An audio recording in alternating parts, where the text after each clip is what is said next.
अज्ञानतिमिरान्धस्य ज्ञानाञ्जनशलाकया चक्षुरुन्मीलितं येन तस्मै श्रीगुरवे नमः। आज एक विशेष तिथि है, श्री ललिता सप्तमी।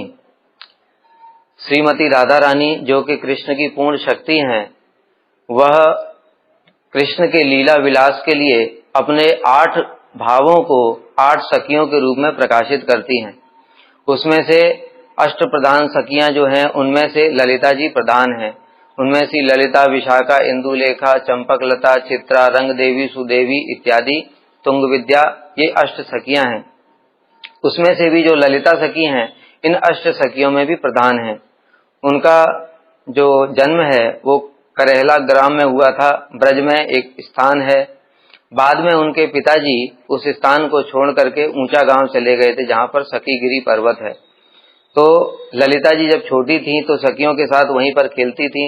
वहीं पर एक आलता पहाड़ी है, उस आलता पहाड़ी में फिसलनी शिला है, वहां पर ही ललिता सखी के बाल्यकाल की लीलाएं हैं। तो एक बार जब वो सभी सखियों के साथ में खेल रही थीं, तो उसी समय वहां पर कृष्ण आ गए और सखियों ने चुपचाप कृष्ण के साथ में उनके कपड़े को पीछे से बांध दिया। और जब वे उठ करके जाने लगी तो देखा तो कपड़ा बंधा हुआ है कृष्ण के साथ में। इसलिए उसी समय सभी सखियों ने मंगल गीत गाने प्रारंभ कर दिए, विवाह के गीत गाने प्रारंभ कर दिए। इस प्रकार से ललिता सखी का वह विवाह स्थल भी है, उसको आलता पहाड़ी कहते हैं। जावट में ललिता जी का विवाह हुआ और उनके पति का नाम था गोवर्धन मल्ल। वो राधा जी से 27 दिन बड़ी थी, क्योंकि जब राधा जी जगत में आई कृष्ण के लीला के लिए, तो उनके साथ साथ में उनकी सखियां भी आईं। और जो ललिता जी हैं, वो सब प्रकार से राधा कृष्ण की जो सेवा है उसकी शिक्षा प्रदान करने वाली शिक्षा गुरु हैं। इसलिए श्री रूप गोस्वामी ने ललिताष्टक में बताया, राधा मुकुंद पद संभव घर्म बिंदु निर्मंचनोपकरणी कृत देह लच्छाम उत्तुंग सौहृद विशेष वशात प्रगल्भाम देवीम गुणई सुललिताम ललिताम नमामि। जो कि राधा कृष्ण की सभी सेवाओं को संपादित करती हैं। और किस प्रकार से उनकी भावना होती है कि राधा कृष्ण की सेवा करते करते मेरे लाखों देह हो जाएं, अर्थात लाखों देह धारण करके मैं राधा कृष्ण की सेवा करूं।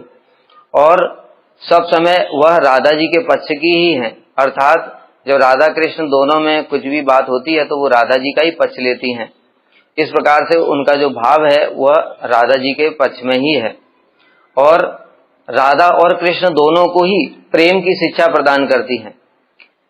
राधा जी को विशेष रूप से कहती हैं, धूर्ते ब्रजेंद्र तनय तन सुष्ट वाम्यम माँ दक्षिणा भव कलंकिनी लाघवाय राधे गिरम श्रृणु हितामिति शिक्षयंतीम देवीम गुणै सुललिताम ललिताम नमामि। राधा जी ने एक समय मान कर लिया, उसी समय कृष्ण वहां पर आ गए। कृष्ण को देख करके तो राधा जी से और धैर्य धारण नहीं हुआ और वो उनसे मिलने के लिए जाने लगी। उसी समय ललिता सखी ने उनको समझाते हुए कहा, ललिता जी 27 दिन राधा जी से बड़ी हैं, इसलिए उनके ऊपर कभी कभी शासन भी करती हैं। और यहाँ पर यह प्रमाण मिलता है कि कह रही हैं, अरे ये ब्रजेंद्र तनय तो धूर्त है, तुम इनके पास में क्यों जा रही हो, तुम अपने मान को मत छोड़ो, यही तो तुम्हारा आभूषण है। इसलिए माँ दक्षिणा भव, दक्षिणा मत बनो, अर्थात मान को इतनी जल्दी त्याग मत करो। इस प्रकार से इति शिक्षयंती, राधा जी को भी शिक्षा देती हैं। उसी प्रकार से जब कभी राधा जी ही मान कर लेती हैं तो कृष्ण को भी शिक्षा देती हैं कि तुम राधा जी को किस प्रकार से मना सकते हो। इस प्रकार से ललिता सखी शिक्षा गुरु है दोनों के लिए ही। और वही ललिता सखी श्री चैतन्य महाप्रभु की लीला में स्वरूप दामोदर के रूप में अवतरित हुए।